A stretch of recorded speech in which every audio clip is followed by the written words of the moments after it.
Another day, another blessing na naman tayo mga kapogi. So ngayong araw, saan tayong bumili ng barbecue for dinner natin.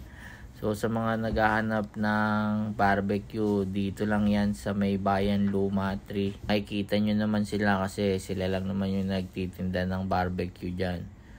So ayan, kompleto dyan. Merong isaw, dugo, hotdog, barbecue, paa, ulo.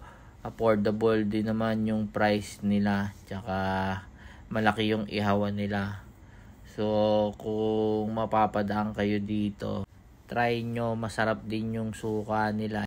Maganda yung lagayan ng mga barbecue dito. Ayan o, nakaseparate ng container. Tsaka pag pumili ka, ilalagay mo sa plato.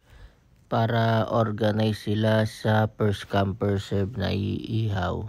So ayan yung ihawan nila, yan yung full blast nila, oh. Kabilaan yan. Sobrang lakas niyan na ihawan, oh. Pang malakasan na yan, oh.